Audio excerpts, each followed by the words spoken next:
Okay fine. So again very good evening to all. यहाँ पे हम पढ़ने वाले हैं define the term angle of contact. तो एंगल ऑफ कॉन्टैक्ट क्या होता है? Of course when we say that something angle of contact, मतलब दो सरफेस किसी के कॉन्टैक्ट में है और वहाँ पे कोई एंगल बन सकता है। And what factors does it depend? अब इसके लिए आपका ऑब्जर्वेशन मज़ेदार होना चाहिए, तो ये चैप्टर बहुत आसानी से समझ में आ सकता है। आप में से कोई है जिसने टेस्ट ट्यूब देखा हुआ है? अब ऑनलाइन है इसलिए, बाकी तो ऑफलाइन होता तो आपने देख लिया होता। केमिस्ट्री के अंदर टेस्ट ट्यूब आता है ना ग्लास का। अगर आप उसके अंदर पानी फिल करो तो क्या आपको साइड में से ऐसा व्यू देखने को मिल सकता है? अगर देखा हो, it just required a good observation. हाँ, तो यही चीज आप बड़े से ग्लास के अंदर नहीं देख सकते हो, ताकि ग्लास का डायामीटर बड़ा होता है। Cap test tube it is just something like this, right?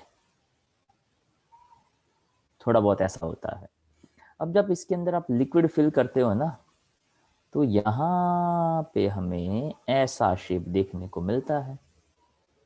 अब ये जो शेप है ना, इसको कहते हैं meniscus. Okay, actually it is called as a lower meniscus, like this. अब आपने हो सकता है मर्क्यूरी देखा हो। देखा है किसी ने मर्क्यूरी? कहाँ देखा है? चलो बताइए। Have you seen mercury? Yes, बताइए कहाँ कहाँ देखा है? थर्मोमीटर। थर्मोमीटर। तो आई थिंक थर्मोमीटर के अंदर देखा होगा, तो थर्मोमीटर के ग्लास के अंदर देखा होगा ना, बाहर तो देखा नहीं होगा। और बाहर भी देखा होगा तो कितना? थर्मोमीटर फूट जाए टूट जाए तब जितना बाहर निकलता है उतना। ओके, पर अगर आप ज्यादा क्वांटिटी का कभी देख पाते, because it is not practically possible, ताकि मर्क्यूरी है वो ऐसे कोई कोई जगह पे काम में ही नहीं आता है, तो हम ऐसा देखते नहीं है। पर ऐसा यहाँ पे बताया गया कि जैसे हमने टेस्ट ट्यूब के अंदर पानी लिया और हमें ऐसा लोअर मिनिस्कस लाइक दिस देखने को मिल रहा है, उसी तरह से अगर टेस्ट ट्यूब के अंदर अगर मैं मर्क्यूरी फीड करता तो मुझे ऐसा शेप देखने को मिलता। मतलब लिक्विड ऐसा ऊपर से ऐसा शेप होता। अब ये तो आपको एक्सेप्ट करना पड़ेगा, ताकि आपने देखा नहीं है। ओके, अगर आपने देखा नहीं है तो आपके पास एक ही ऑप्शन होता है कि मैं जो कहता हूँ उसको आपको मान लेना पड़ेगा। ओके, तो पर हाँ, डेफिनेटली ऐसा होता है।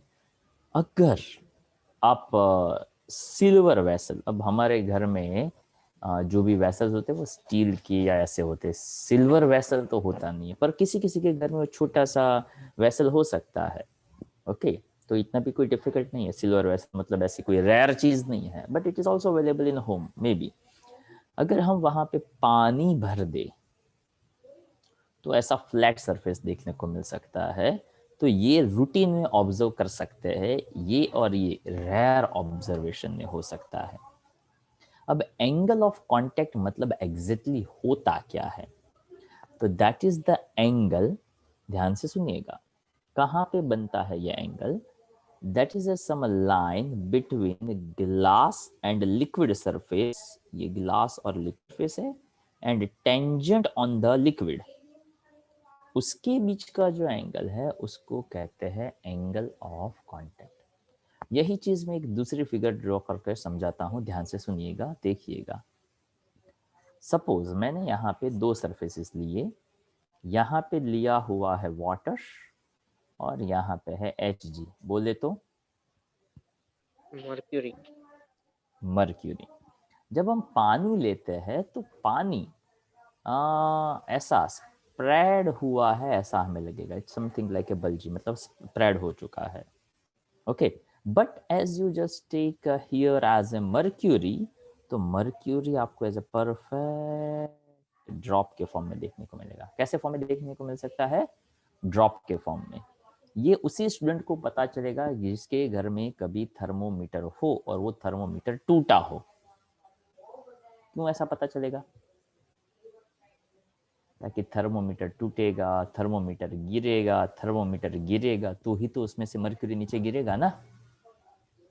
और जब मर्क्यूरी नीचे गिरेगा देन यू फाइंड इट, अरे वाह ये तो परफेक्ट ड्रॉप जैसा दिखता है। हाँ वैसे ये वाला किस्सा तो हर रोज घर में होता ही रहता है। ओके तो ये हमारे लिए कुछ नई चीज नहीं है, but yes this is a new one. तो अब इन चीज को समझने का ट्राई करिए कि जब हम यहाँ पे ऐसा कुछ लेते हैं तो यहाँ पे कोई एंगल जो है वो फॉर्म होता है किस तरह से। So the angle when we made a tangent on the liquid surface and the common surface between solid and liquid, इसके बीच का जो एंगल है उसको कहते हैं angle of contact. Here theta is greater than 90 और less than 90? Less Less than than Less 90. than 90.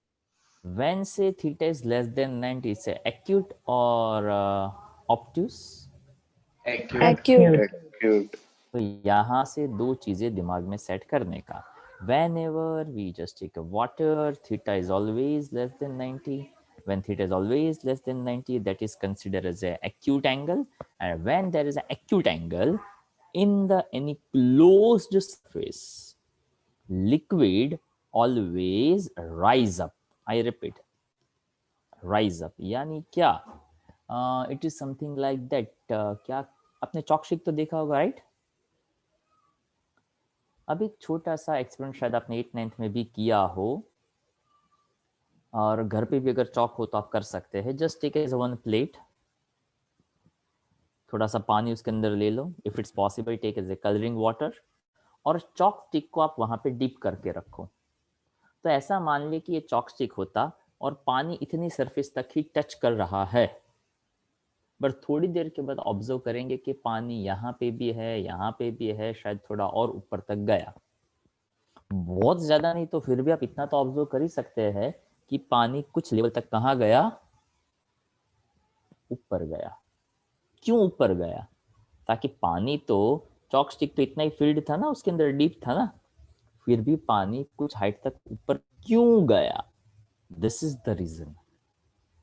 Okay, liquid rise up, ताकि chalk stick है वहां पे बीच बीच में ऐसे छोटे छोटे छेद होते हैं जिसमें से वो पानी को ऊपर की ओर खींचता है। आप में से कोई बायोलॉजी वाला है स्टूडेंट?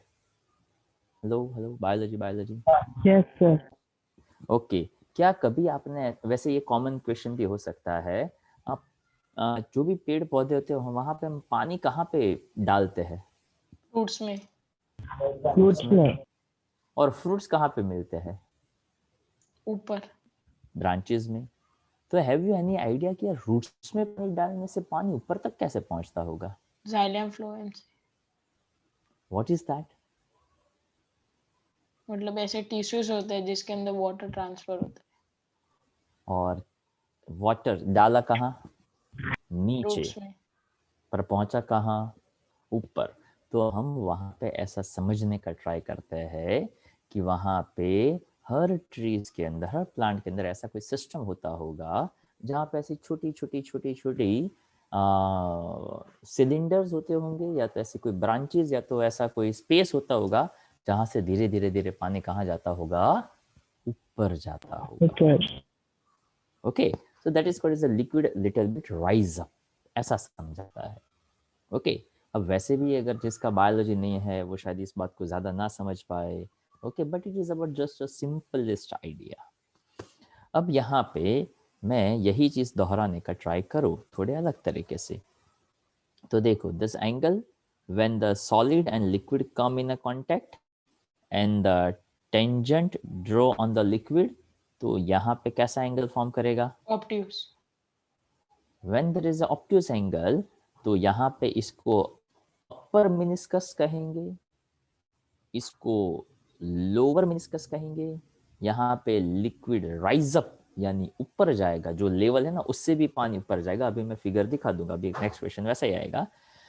और यहाँ पे ऐसा कहेंगे लिक्विड फॉल डाउन।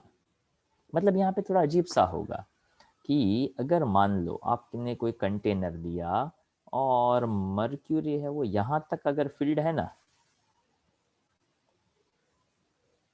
अगर आप यहाँ पे कोई ऐसी ट्यूब रख दो, ऐसा उल्टा ट्यूब रख दो ना, तो मर्क्यूरी इस लेवल तक नहीं दिखेगा, मर्क्यूरी आपको सिर्फ यहाँ तक दिखेगा। मतलब क्या, तो कि एक्चुअल लेवल यहाँ पे था, पर जब आप ऐसे कोई उल्टी बॉटल या तो ऐसा कोई ट्यूब रख दो ना, तो लिक्विड का जो हाइट था उससे भी वो कहाँ देखने को मिलेगा, नीचे देखने को मिलेगा। और अगर वाटर हो तो ये कहाँ जाएगा, तो कि ये लेवल है ना, उसकी बजाय वो पानी थोड़ा ऊपर तक दिखेगा। Okay, that's the physics phenomena. आगे भी अभी हम देखने वाले हैं, तो जस्ट फॉर द नॉलेज आप अपने दिमाग में रख सकते हैं। So this is just a basic idea. Theta between the tangent to the liquid surface at the point of contact and the solid surface inside the liquid. तो solid surface inside the liquid मतलब when the liquid and solid come in a contact and angle between the tangent, वहां पे मिल सकता है। If adhesive force is greater than cohesive, अब इसको समझिएगा, adhesive between two different materials, cohesive between the same materials, when this is greater and this thing is happened in the water, so that form as a concave meniscus. concave meniscus को एक और नाम दिया था, क्या नाम दिया था concave को? पानी के अंदर क्या बनता है, लोअर मेनिस्कस, तो उसको भी कह सकते हैं कॉन्केव। देखो फिर से यहाँ पे हल्का सा ये फिगर, अगर मैं इस सरफेस को ऊपर से देखता हूँ तो कैसा दिखता है, कॉनकेव। अगर मैं यहाँ ऊपर से देखता हूँ तो ये कैसा दिखता है, Convex. okay. Concave is happened in that water, convex that is happened in the mercury. So concave mirror water में बनेगा, convex mercury में बनेगा, and adhesive and cohesive force equal, then liquid surface is a plane, मतलब वो simple रहेगा। किस किस चीजों के ऊपर डिपेंड रहेगा, तो सर बट ये जो केस ए एंड सी है उसमें दोनों में वाटर ही है ना? हाँ, पर वहां पे सिल्वर कंटेनर लिया हुआ है and there we consider as a pure water. Okay, pure water मतलब वो डिस्टिल वाटर होता है ना, उसकी हम बात कर रहे हैं। मतलब ऐसा नहीं सर, उसमें टेस्ट ट्यूब था और इसमें वेसल है। देखो, जैसा आप थीन कंटेनर लेते हैं उतना ही आपको इजीली देखने को मिलता है। अगर मान लो बड़ा सा घर में जो ग्लास होता है वो आप ले लो, तो आपको कहीं पे भी कोई ये डिफरेंस ही देखने को नहीं मिलेगा। Okay sir. ओके, घर पे अगर आप ग्लास के अंदर देखो तो क्या कभी आपको पानी ऐसा दिखता है, लोअर मेनिस्कस कॉन्केव मेनिस्कस नहीं दिखता है, क्यों? क्योंकि ग्लास का क्रॉस सेक्शन एरिया कैसा है, बड़ा है। Okay, that is the basic thing. तो किस किस के ऊपर डिपेंड करता है, that's the nature of solid and the liquid, cleanliness on the surface of contact and medium above the free surface of the liquid, मतलब वो एयर के किसके कॉन्टैक्ट में, उसके ऊपर, जस्ट ये याद रखने के लिए, it's not a big thing. Okay, liquid which wet the walls, मतलब ऑफ कोर्स वाटर की बात कर रहे हैं, that angle is acute, for example water and glass. When that liquid which not wet the walls, तो जिस thermometer की आप बात करते हैं, तो वहाँ पे थर्मोमीटर ऊपर जाता है, वापस नीचे आ जाता है, फिर से ऊपर जाता है, फिर से नीचे आ जाता है, तो वहाँ कहीं पे ग्लास की सरफेस को वेट नहीं करता है। ओके, वैसे अगर आप कभी मर्क्यूरी देखो, आपको ऐसा चांस मिले, तो आप ट्राई करिएगा, उसको आप ऐसे टच करोगे ना, बाद में ऐसे फिंगर देखोगे ना, तो आपको ऐसा कोई फीलिंग नहीं होता कि आपने कोई लिक्विड को टच किया हुआ है। ओके, मर्क्यूरी लिक्विड मेटल होने के बावजूद भी जब आप उसको टच करते हो तो ऐसा फील ही नहीं होता है कि आपने उसको टच किया हुआ है। Okay, and that is the obtuse angle. So this thing is just for the knowledge, पढ़ने का जितना समझना चाहिए उतना मैंने सब कुछ आपको यहाँ पे समझाया। अब जिस बात का मैं जिक्र कर रहा था ये रहा, ओके, कैपिलरी राइज। अब ये कैपिलरी राइज क्या है, क्या कभी आपने ऐसा ऑब्जर्व किया है कि आपने अच्छे कपड़े पहने हो, स्पेशली जब कभी वाइट क्लोथ्स पहने हैं, तो मम्मी का एक स्पेशल इंस्ट्रक्शंस होता है खाते वक्त, क्या खाना खाते वक्त मम्मी का एक स्पेशल इंस्ट्रक्शंस होता है, कब गिरे नहीं है। बड़ा गंदा ना हो। हाँ, उसका सबसे पहला रीजन तो ये होता है कि वाइट है, उसमें वो जो दाग है वो क्लियरली दिखेगा। दूसरा, क्या कभी आपने ऐसा ऑब्जर्व किया है कि जब भी ऐसा कोई स्पेशली ऑयल ड्रॉप अपने कपड़ों के ऊपर गिरता है तो जहां पे वो गिरा है उतने को ही वो बिगाड़ता है कि कुछ और ज्यादा को भी बिगाड़ता है? और ज्यादा को भी बिगाड़। और ज्यादा कभी ओके, अगर किसी को डाउट होता है काम करने का, घर पे स्केच पेन तो होता ही है, स्केच पेन। ओके, अपना शर्ट या ऐसा, मतलब अपने अपने शर्ट पे नहीं करूंगा, आप अपने घर पे कर सकते हो। ओके, शर्ट या ऐसा कुछ हो तो वहां पे ऐसा थोड़ा सा ड्रॉप बनाने का, ऐसा डॉट बनाने का, एंड ऑब्जर्व इट। धीरे धीरे वो डॉट कैसा हो जाएगा, बड़ा होगा। क्यों? तो कि जब आप अपने क्लोथ्स को जब आप देखते हैं, थोड़ा अच्छी तरह से ऑब्जर्व करते हैं, यू फाइंड इट कि वहाँ पे जो धागे है जो ओके, तो इट्स समथिंग लाइक दैट कि एक दूसरे के साथ ओवरलैप किए हुए हैं, ऐसा है। ओके, और वो छोटे छोटे धागे हैं ना, it is just work as a capillary tube. Okay, तो कैपिलरी ट्यूब का मतलब क्या होता है, जैसे यहाँ पे समझाने का ट्राई किया। A tube of a very fine bore is called the capillary tube. और जब आप उसको एग्जैक्टली हाथ में लेकर देखते, अब तो वैसे ऐसे पेन ही कम आते हैं, बट नहीं। हाँ, वॉइस लैग हो रहा है सर। ओके। क्या आपने कभी रिफिल देखा है, रिफिल, पेन का रिफिल? Yes sir. ओके, और वो नॉर्मल वाइट रिफिल आता है ना, वैसे कि मैं बात कर रहा हूँ। ओके, स्टील वाला रिफिल नहीं, नॉर्मल वाइट रिफिल आपने देखा हो ना, तो शायद ऑब्जर्व किया होगा। क्या कभी आपने वो जेल पेन का रिफिल और नॉर्मल पेन के रिफिल में कोई चीज ऑब्जर्व किया है, something different? Sir gel pen की शायद थोड़ी बड़ी होती है। नहीं सर, जेल ओके, पेन तो में जेल ऊपर मैंने थोड़ा नीचे ऐसा। सील किया हुआ होता है। हाँ, ऊपर से सील किया हुआ ऐसा लगता है, और नॉर्मल रिफिल में ऊपर का पार्ट जो है वो सील नहीं किया होता है। फिर भी क्या वो नीचे गिर जाता है कभी, इंक? नहीं सर, उसमें ना इंक साइड पे थोड़ा थोड़ा चिपका रहता है जेल पेन में। जेल पेन में, और आप नॉर्मल पेन की बात करो तो जैसे जैसे जैसे पेन खाली हो रहा है, इंक खत्म हो रहा है, तो हम लोग बहुत अच्छी चीज़ ऑब्जर्व कर सकते हैं। कुछ कुछ किस्सों में इंक जो है वो चिपकता है, कुछ कुछ किस्सों में इंक जो है वो नहीं चिपकता है। ओके, तो it is just about the observation, ठीक है। तो जो हम एकदम छोटा सा पतला वाला रिफिल देखते हैं ना, it is just again something like A capillary tube, पर वहाँ पे रिफिल जो है वो प्लास्टिक का होता है, और यहाँ पे हम जो बात कर रहे हैं वो ग्लास के रिफिल की बात हो रही है। ओके, तो ग्लास की रिफिल ऐसा नहीं बोला जा सकता है, उसको यहाँ पे कहा जाता है कैपिलरी। Clear idea? तो देखिए यहाँ पे बताया है कैपिलरी ट्यूब ऐसा होता है, पर अभी जो मैं बोल रहा था वो यहाँ पे आप देख सकते हैं। अगर ये पानी है, यहाँ पे लिक्विड ऊपर तक गया, लिक्विड राइज अप, और ये यहाँ पे कॉन्केव मिनिस्कस देगा। यहाँ पे मर्क्यूरी यहाँ तक फील्ड था, तो यहाँ पे ये राइज अप हुआ, यहाँ पे ये फॉल हुआ। ओके, और यहाँ पे ऐसा देखा जाता है कि ये फॉल भी हुआ, और यहाँ पे ये आपको देखा जा सकता है convex meniscus. Is that clear everyone? Sir ये कैपिलरी ट्यूब है जो थिक वाली है वो? ये कैपिलरी ट्यूब है।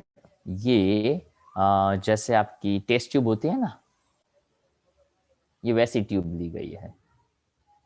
पर ऐसा मानिए टेस्ट ट्यूब है, उसमें नीचे एक पार्ट बंद किया हुआ, इट्स अ क्लोज्ड वेसल, ठीक है। मान लीजिए कि आप टेस्ट ट्यूब को गर्म कर रहे थे और नीचे से उसका पार्ट निकल गया, टूट गया, तो आपको ऐसा देखने को मिलेगा कि ग्लास सिलेंडर है, दोनों साइड से open. Yes sir. That something like this, ये ऐसा समझ लीजिए आप, टूटा हुआ ग्लास का बोलते हैं ना, क्या बोलते हैं उसको, टेस्ट ट्यूब। सर तो ये Understand? क्रॉस सेक्शनल एरिया पर डिपेंड करेगा। हाँ ऑफ कोर्स, यहाँ पे छोटा क्रॉस सेक्शन एरिया है, यहाँ पे बड़ा क्रॉस सेक्शन एरिया है। जितना छोटा क्रॉस सेक्शन एरिया होगा उतना लिक्विड इजीली ऊपर जाएगा। जितना ये बड़ा बड़ा बड़ा आप लेते जाओ, तो देखो यहाँ पे ज़्यादा ऊपर तक गया था, यहाँ पे कम गया। अगर बड़ा कंटेनर होता तो वो और नीचे और नीचे और नीचे आता।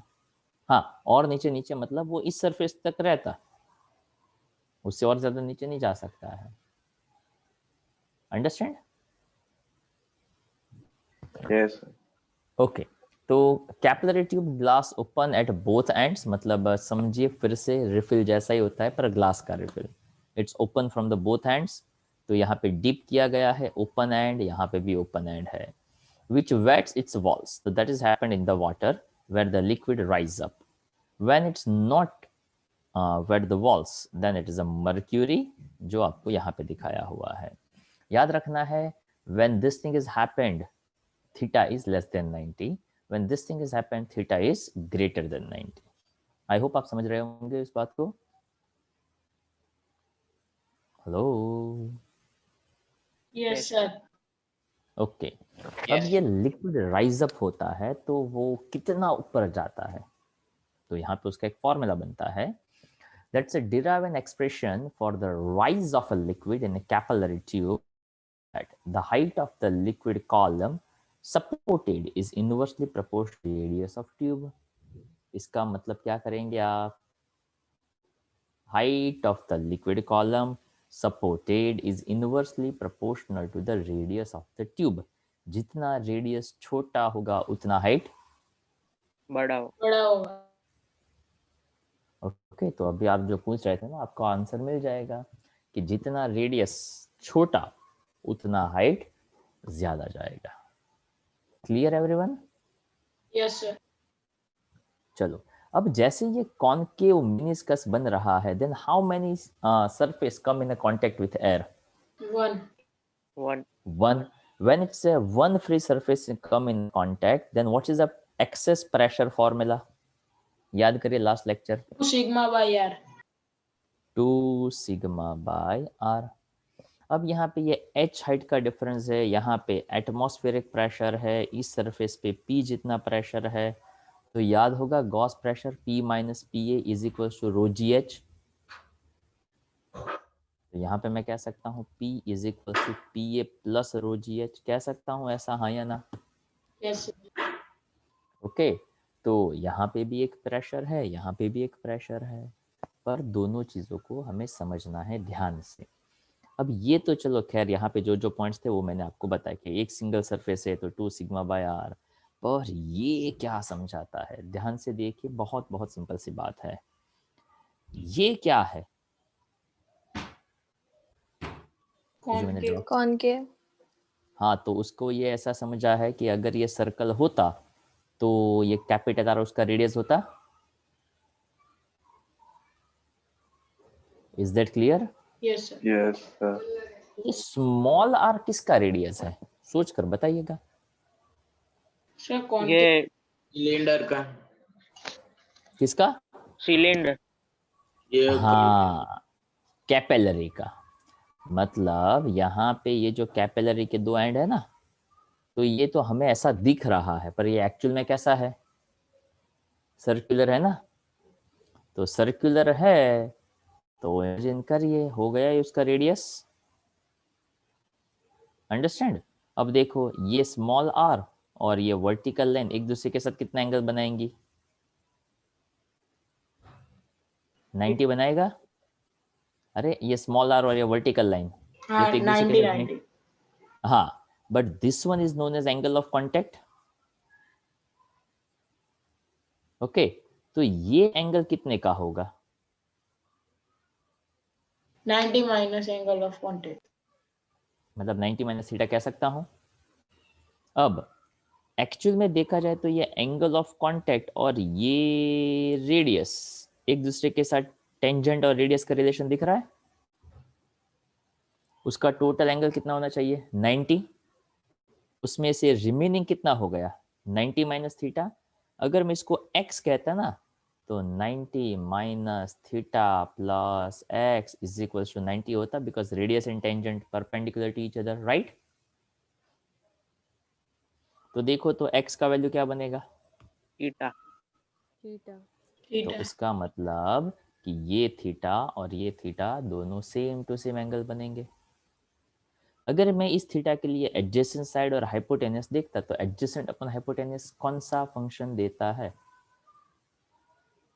cos theta Cost.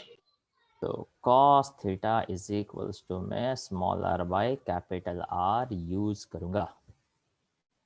Clear idea? और उसमें कैपिटल R की जगह पे, मतलब यहाँ पे कैपिटल R है ना, उसकी जगह पे मैं लिख दूंगा small r by cos theta. आया कुछ कुछ समझ में? Yes. फिगर का आइडिया आ गया सब लोगों को? सर ये लास्ट स्टेप क्या बोला Yes. आपने, वो नहीं पता चला। Hello. ये ट्राइंगल दिख रहा है आप लोगों को यहाँ पे? यस। हाँ, तो cos theta adjacent upon hypotenuse कह सकता हूँ। हाँ सर, वो नहीं, उसके बाद। तो कैपिटल R की वैल्यू मैं यहाँ पे हटाना चाहूँ तो इस कैपिटल R की जगह पे क्या कह सकता हूँ मैं? cos cos theta. Theta by r small r, cos theta by हाँ cos थीटा बाय r नहीं, small r by by cos cos r theta. By cos theta better to say small r by cos theta.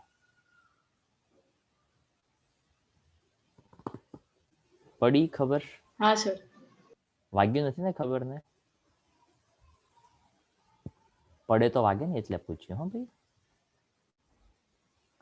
चलो तो देखिए पहला point हमारा clear, P is equal to 2 sigma by r। चलो again repeat, why it's 2 sigma by r?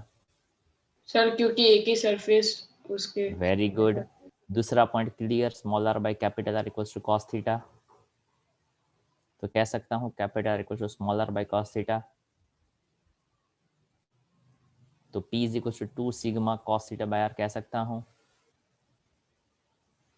Okay अब pressure due to height, P is equal to H rho G का formula है ना अपना? यस तो ये भी प्रेशर, ये भी प्रेशर, दोनों प्रेशर प्रेशर क्या कर सकते हैं, दोनों को इक्वल। इक्वल कर दिया। उसमें से किसका सब्जेक्ट ऑफ क्वेश्चन बनाना है? H। Is that clear? आएगा समझ में? चलो अब इतना समझ लिया हो तो नीचे का पॉइंट आप समझ लो। इनवर्सली प्रोपोर्शनल टू रेडियस दिख रहा है, इनवर्सली प्रोपोर्शनल टू डेंसिटी वो भी दिख रहा है, directly proportional to the surface tension तो वो भी दिख रहा है। ओके उसके बाद ये सभी एक्स्ट्रा क्वेश्चंस है, दोज हु आर इंटरेस्टेड वो पढ़ सकता है, बाकी करने की कछु जरूरत नहीं है। ठीक है, ये सभी एडिशनल क्वेश्चंस है, so there is no need to do it. Okay पर मुझे लग रहा था अच्छा इसलिए मैंने यहाँ पे दिया। Clear everyone? चलो पार्ट 2 में कहाँ तक के क्वेश्चंस हमने किए थे, कुछ होमवर्क में दिए थे आई थिंक, दिए थे ना कुछ कुछ तो? Yes sir. Very good. पहले बैच। तो चलो देखो, हाँ तो चलो जो जो क्वेश्चन है अगर आप यहाँ पे जो भी बैठे हैं उसको किसी को कोई डाउट हो आगे के क्वेश्चन में तो मैं आपको पूछता जाऊंगा। ओके तो बताते जाइएगा अगर कहीं पे कोई डाउट हो तो। अक्षत थोड़ा बहुत समझ में आ रहा है मेरे भाई?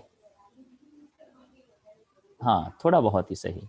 ओके पर थोड़ा रेगुलर रहेंगे, होमवर्क रेगुलर कहेंगे मीन्स करते रहेंगे तो ज़्यादा भी समझ में आ सकता है। सर्वेश वेयर आर यू मेरे भाई?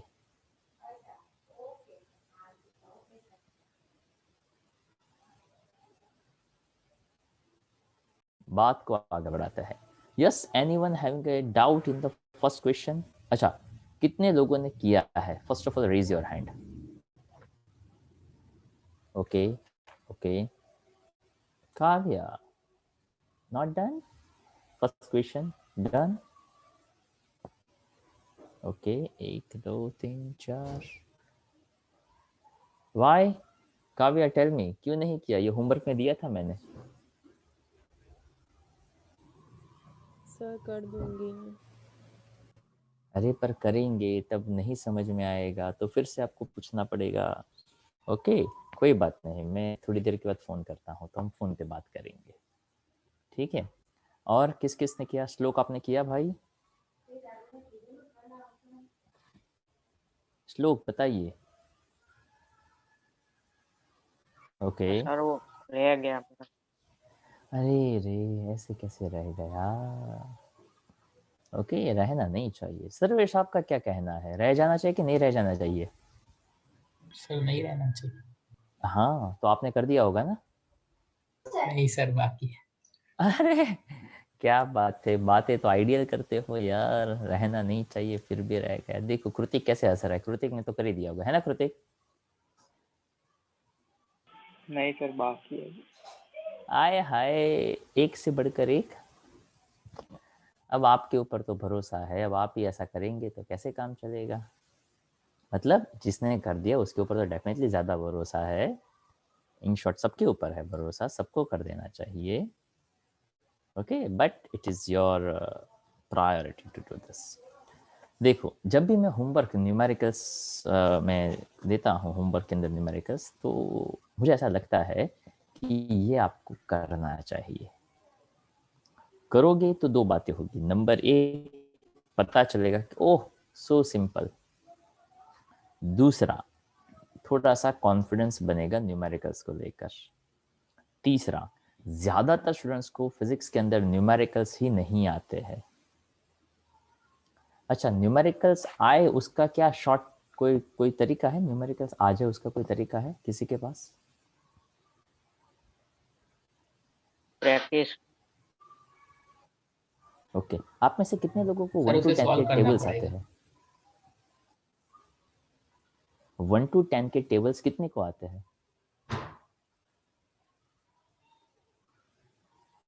क्या बात है, सबको आते हैं। वैसे कितनी बार लर्न किया होगा उसको?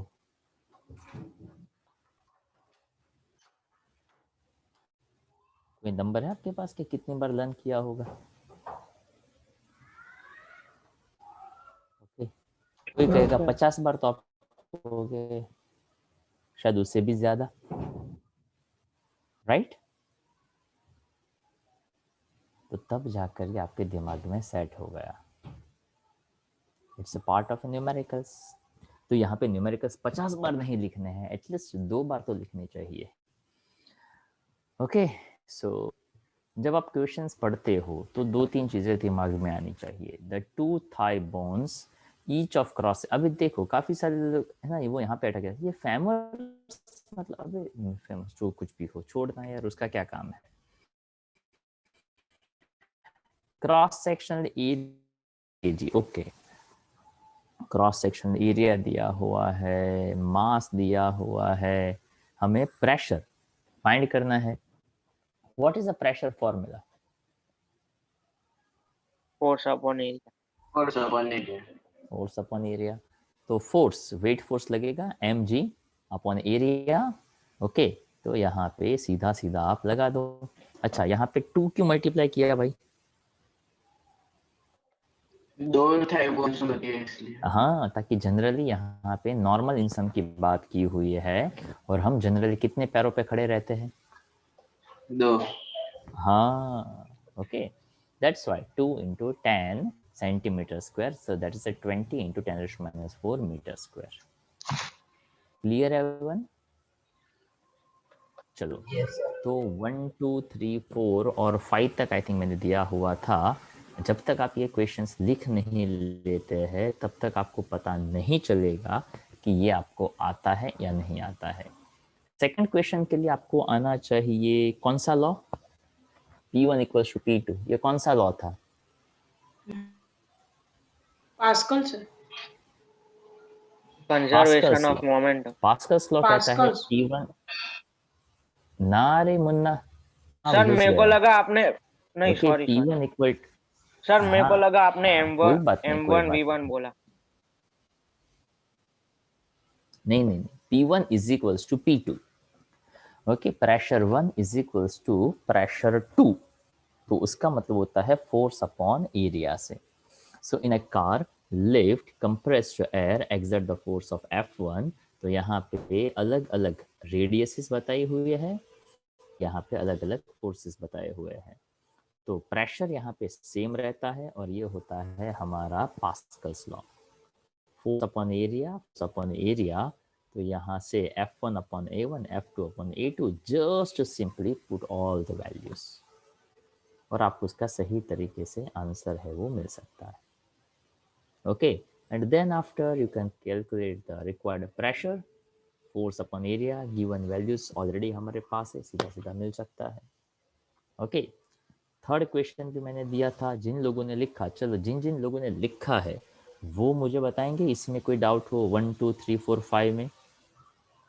व्याख्या, स्नेह, हेत, किसी को कोई doubt? No sir. No sir. पक्का? सिंपल है? Yes sir. Yes sir. Okay, that, हाँ, सिंपल ना हो तो ना कह सकते हैं आप, कंपलसरी नहीं है हाँ कहना. सिक्स्थ भी दिया था आई थिंक होमवर्क में. Yes sir. ओके, वो लिखा है स्नेह आपने? नहीं सर, पता ही है सिक्स्थ का. क्यों दिया था ना सिक्स्थ में? कौन से लेक्चर में दिया था? 6 7 धैर्य दिया था ना ये होमवर्क में. 6 7 ये है। 9 दिए थे. हाँ 6 7 9 8 आपने बोला था मेरे को. हाँ 6 7 9 दिया था. वो कौन सा लेक्चर था वो मुझे याद नहीं है. बट सी, अगर देखो नहीं किया है तो भी यहाँ पे बेसिक ही फंडा है. 2 syringes of a different cross sections without needles, मतलब injections, you can say it's a syringe filled with the water are connected tightly fitted rubber tube filled with water. Diameters of the smaller piston and the larger pistons are 1 centimeter and 3 centimeter respectively. Find the force exerted on the larger piston. Piston यानी क्या? तो कि अगर आपने कभी injection देखा हो या तो यू कैन से होली खेलने के लिए पिचकारी. ओके, तो that is also called as a piston system.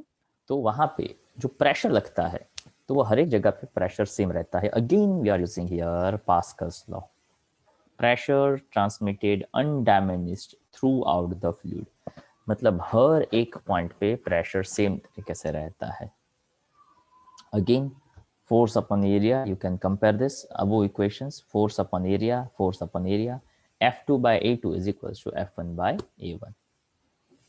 Then after this is it's about the volume, कि जितना पानी आप एक एंड से एंटर करवाते हो उतना ही पानी एक एंड से बाहर रहता है. It is considered as a length into area is equals to length into area. ताकि यहाँ पे पूछा हुआ है if the smaller piston is pushed in through 6 centimeter, how much does the larger pistons move out? अब cross section area बड़ा होगा, चलो इसके हिसाब से आप इसका एक लॉजिकल आइडिया दे सकते हैं. यहाँ पे लेंथ फॉर एग्जांपल छोटा है, इसका एरिया भी छोटा है. यहाँ पे एरिया बड़ा है तो ये लेंथ कैसा कवर करेगा, छोटा या बड़ा? छोटा. एग्जैक्टली. क्यों? क्योंकि लेंथ छोटा, एरिया छोटा, दो छोटी छोटी वैल्यू का मल्टीप्लिकेशन भी कैसा रहेगा, छोटा. यहाँ पे ये एरिया अपने आप में ऑलरेडी बड़ा है तो ये जितना बड़ा होता जाएगा उतना लेंथ कंपेरेटिवली कैसा होता जाएगा, बहुत बहुत बहुत बहुत छोटा होता जाएगा. सो यू कैन सी दैट कि पहले लेंथ में बताया था that is something 6 centimetre. You can see that L2 that was 6 centimetre. पर एरिया बड़ा होने की वजह से देख सकते हो दूसरे का ओके वहां पे 6 सेंटीमीटर हो रहा था और ये 0.6 सेंटीमीटर हो रहा है. मतलब क्या? तो कि ऑलमोस्ट 6 सेंटीमीटर से बहुत बहुत बहुत बहुत छोटा डिफरेंस हमें दिख रहा है, ताकि यहाँ पे एरिया काफी बड़ा हो गया था. Okay, so that was just a basic idea. पर फिर भी मैंने ये 6 दिया था, 7th भी दिया हुआ था. ओके, 7th में थोड़ा सा लॉजिक था, वैसे ये बहुत ही मजेदार क्वेश्चन हुआ करता था. A piece of pure gold is suspected to be hollow from inside. It weighs 38.25 gram in air and 33.865 gram in water. Calculate the volume of a hollow portion in a gold. Okay, मतलब क्या? तो it is just something like that एक crown हो gold का. Okay, उसका inner volume अपने को पता हो सकता है. इसका टोटल वेट, मतलब अगर हम क्राउन को अगर एयर के अंदर वेट करते हैं तो इतना दिया है, अगर उसको हम पानी में लेते तो उसका वेट क्या नोटिस हो रहा है इस वेट के रिस्पेक्ट में? ये वेट कैसा हुआ? Less than. कम। कम हुआ। क्यों कम हुआ? क्योंकि उसमें पहले एयर थी, उसका वेट भी काउंट हो रहा था। एग्जैक्टली पर अब उसके अंदर पानी आ चुका है। ओके तो पानी है, उसका डेंसिटी ज्यादा है एयर से। So you can see that volume of a gold piece total mass upon total density, तो जो एक्चुअल है वो 1.9.82 सेंटीमीटर क्यूब जितना वॉल्यूम है वो हो सकता है। And mass of gold in liquid in water इतना था, तो कितना वेट लॉस हुआ? तो कि भाई इतना ग्राम हुआ। डेंसिटी ऑफ वाटर 1 ग्राम होता है, तो वहाँ पे वॉल्यूम कितना हो गया? तो कि 4.385 सेंटीमीटर क्यूब हो गया। तो वॉल्यूम ऑफ गोल्ड इतना था, पानी में लिया तो 4.385 हो गया। तो एक्चुअल में वॉल्यूम में कितना चेंज आया? मतलब जितने के अंदर पानी आ चुका था, ओके, उतना ही वॉल्यूम एयर का रहा होगा। That is the basic idea. It's a 2.403 centimetre cube. Clear everyone? Yes, चलो sir. 6, 7 और 8th क्वेश्चन जो है वो मैं बता देता हूँ।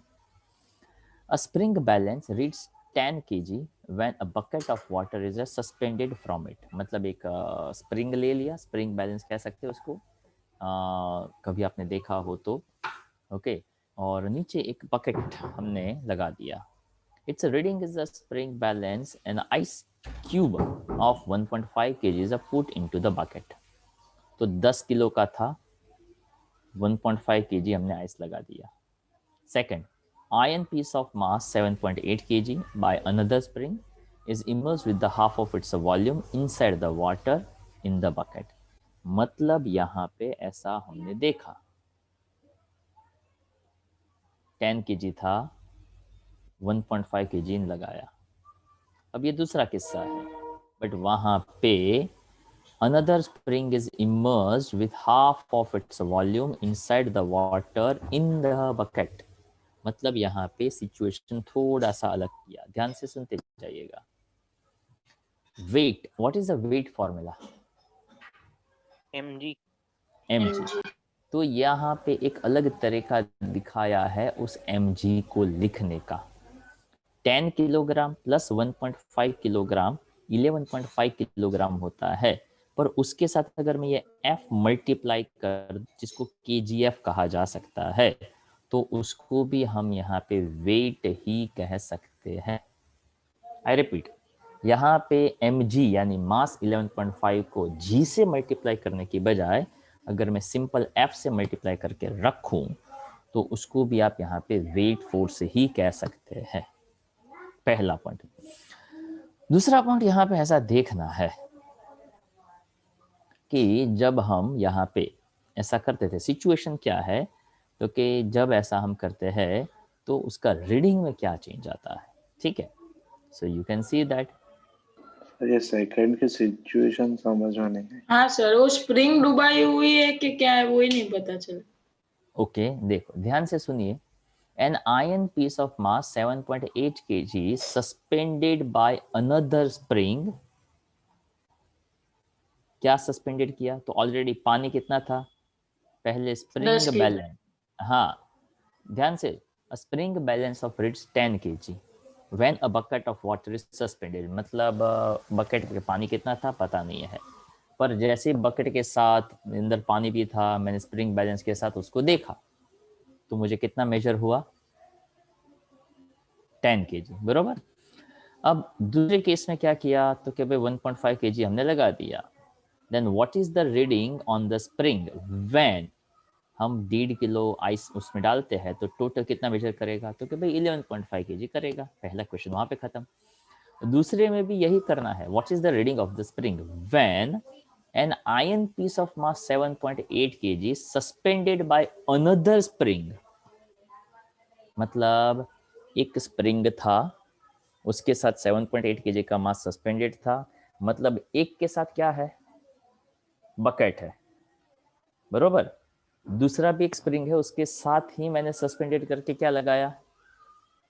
आयरन आयन पीस, वो आयन पीस का मास कितना है? 7.8 1.8.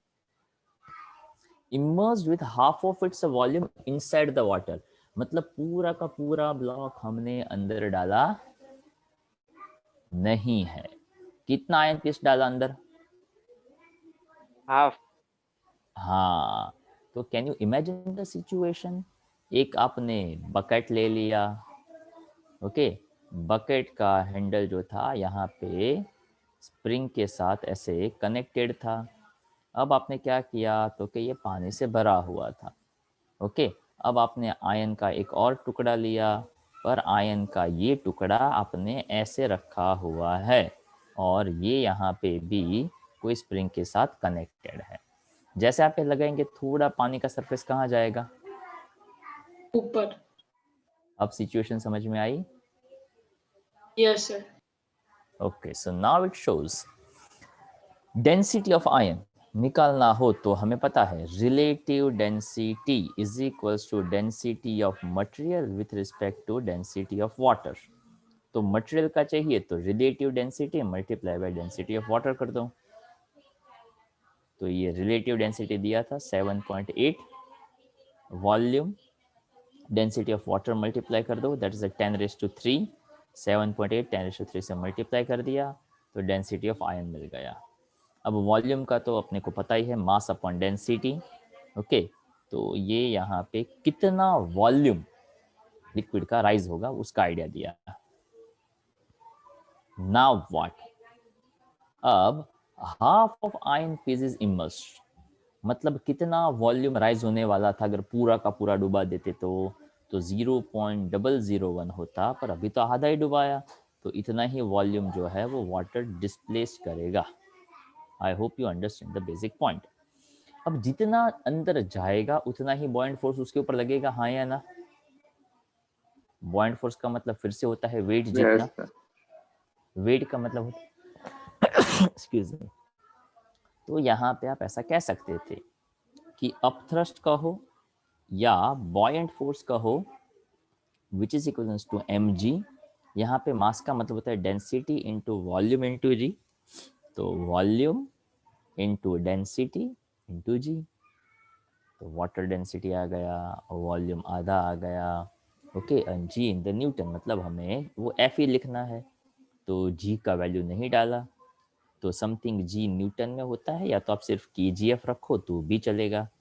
तो पहले 10 और 7.8 kg का आयन है, फिर भी सिर्फ कितना मास काउंट होता है? 0.5। तो reading in the spring balance will be 10.5 kg। Why? ताकि वो आपने पूरा का पूरा आयन मास पानी के अंदर डाल दिया नहीं था। Understand the situation of second question? Okay, तो अगर ऐसा समझते हैं तो आपका काम आसान हो सकता था। सर इसमें अपने आयन का जो पूरा का पूरा वाटर के अंदर डाल दिया होता है, हाँ, तो 10 7.8 kg नहीं, तो 10 के अंदर 7.82 पूरा ऐड हो जाता ना भाई। ओके। 9th भी मैंने दिया था, बेसिक फॉर्मूला के ऊपर था, ओके। तो यहाँ पे अब मैं होमवर्क के अंदर आज के जितने क्वेश्चंस आपने किए पार्ट 1 से, कौन कौन से किए पार्ट 1 से आपने? 26 से 20, 26 27 ओके। 2 किए कि 3 किए? और 28. 28 भी किया। हाँ, और पार्ट 2 से 1 2 3 4 7, अभी कौन सा करवाया मैंने? 8। Yes sir 8. वो करेंगे। ये 11th को आप ट्राई करेंगे। जो क्वेश्चंस मैं बोलता हूँ ट्राई करना है, ट्राई करोगे तो आपको भी पता चलेगा, ओके। यहाँ पे ये एक नया फॉर्मूला है, ओके। ये फॉर्मूला को समझने के लिए जो एक्स्ट्रा पॉइंट मैंने दिया है ना, एक्स्ट्रा क्वेश्चंस, वो वाला करिएगा। ये एक डायरेक्ट फॉर्मूला है, ओके। इसका वहाँ पे प्रूफ दिया हुआ है, पर आप ये डायरेक्ट फॉर्मूला भी याद रख सकते हो, ओके। तो 11th 12th, ओके, और 13th ट्राई करिएगा। सो 13th भी आप ट्राई करिएगा। Okay, this you can write twice, ये 2 बार लिखेगा, and this will be 1 time. Okay, और टेस्ट होगा chapter 11। Clear everyone? Yes sir, but sir 9th वाला जो क्वेश्चन है ना उसमें एक डाउट है। एक सेकंड, हाँ भाई,